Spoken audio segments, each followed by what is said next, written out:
bonjour madame, bonjour monsieur. Notre rendez-vous se renouvelle toujours dans conseil en communication et surtout maintenant dans la gestion du temps et des priorités. La semaine dernière, nous avons vu comment gérer ses priorités et j'ai évoqué avec vous la matrice d'Eisenhower. Qu'est-ce qu'on a dit à ce propos? Eisenhower, avec sa matrice, on a dit qu'il a trouvé une grille où il y a urgent et important, où il y a urgent, où il y a important. Bon. Je dois commencer par les choses qui sont urgentes et importantes. Après, je passe aux choses qui sont urgentes et enfin aux choses qui sont importantes. Et puis on a vu qu'il y a aussi des choses qui sont ni urgentes ni importantes, qu'on peut soit déléguer, soit reporter à une date ultérieure, ou bien tout simplement les enlever de mon planning. Aujourd'hui, je vais vous parler de la loi de Pareto, toujours dans la gestion des priorités. Et Pareto, qui est un économiste italien, il a créé cette loi de 80-20. 80% des conséquences ou bien des résultats sont les conséquences de 20% d'efforts. Cela veut dire quoi? Ça veut dire simplement que chaque chose que nous faisons a des conséquences plus, que ce soit dans la vie personnelle, que ce soit dans la vie professionnelle et aussi que ce soit dans le bon sens ou dans le mauvais sens.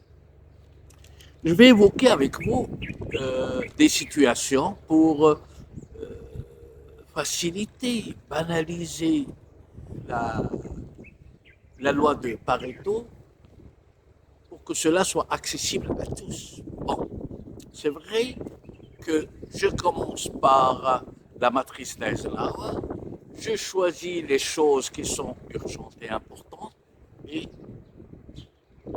je commence. Mais dites-vous bien que chaque chose que vous faites, elle peut avoir plus de conséquences bonnes ou mauvaises. Je vais commencer par l'exemple d'un père de famille irresponsable. Et Dieu sait qu'il y en a. Qu'est-ce qu'il fait? Il prend tout le plaisir. Il va au café avec ses amis, il ne rentre que tard. D'ailleurs, nous le voyons beaucoup. Il se permet certaines choses sans entrer dans le détail, soit l'alcool, soit. Ça, c'est quoi? C'est une cause. Voyons maintenant les conséquences. Voyons maintenant ce qui peut s'en engendrer. Il y a un climat qui n'est pas stable dans la famille. Les enfants qui, au lieu de rentrer tôt à la maison, faire leurs devoirs et tout, ben, ils tardent un peu dehors. La mère, elle sait que son mari ne va pas rentrer tôt, donc c'est pas la peine qu'elle prépare à manger, ou même elle va voir les voisins et tout. Les enfants, souvent, ils ne font pas leurs devoirs scolaires comme il faut. Les,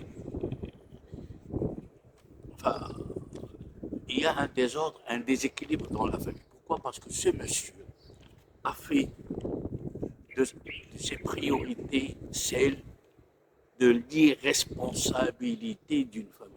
Et vous voyez que rien que le fait d'être avec ses amis pour prendre du plaisir, tout ce qui peut s'en engendrer.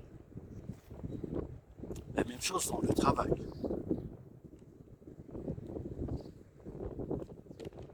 Quand on a un employé irresponsable, il arrive en retard, prend tout son temps, il n'a pas le feu. Bon, qu'est-ce que cela peut engendrer? Il crée un déséquilibre dans l'équipe. Il faut toujours l'attendre. Le patron ou la hiérarchie se plaint toujours. Les clients ne sont jamais livrés à temps, ou servis à temps, uniquement parce que ce monsieur a décidé de donner la priorité à un bon réveil, prendre le petit déjeuner, passer au café, allumer sa cigarette et vous voyez, ça, on est dans les mauvaises priorités, que ce soit familial, soit professionnel. Allons maintenant voir ce qui se passe lorsque la personne, un père responsable, c'est un père, c'est quoi un père responsable à mon sens? C'est celui qui sort du travail, il sait qu'il a une famille qui l'attend, il va directement à la maison. Les enfants, ça, alors, voyons maintenant les conséquences. Les enfants savent que le père va entrer tôt, ils sont prêts à le recevoir, ils sont changés, ils sont là, ils commencent à faire leur devoir scolaire parce qu'ils savent que lui, il va venir, il va jeter un coup d'œil. La maman sait à quel moment elle doit servir la table.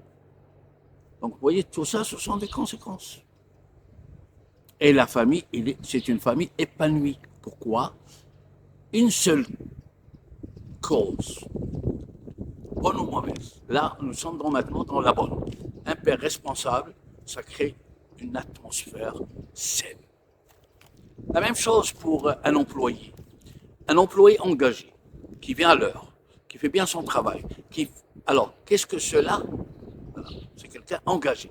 Qu'est-ce que cela crée comme conséquence? Premièrement, l'équipe fonctionne bien parce qu'ils savent qu'il y a un horaire où tout le monde doit commencer. Il y a une atmosphère saine entre la hiérarchie et les employés. Les clients sont satisfaits. Il y a une atmosphère positive. Voilà dans quel sens moi j'ai voulu employer la loi de Pareto. Arrêtons de dire oh je n'ai fait que ça, qu'est-ce qui va se passer? Mais il va se passer beaucoup de choses dans la vie, en bien ou en mal. Lorsque nous avons des engagements vis-à-vis des autres, vis-à-vis de vous-même, faites ce que vous voulez. Hein. C'est vous qui allez payer en tout cas. Mais lorsque vous avez des engagements envers les autres, soit dans un couple, dans une famille, soit dans un travail, respectez vos engagements. Parce qu'une petite chose, bonne ou mauvaise, peut engendrer beaucoup de choses, bonnes ou mauvaises. Soyons conscients de ça.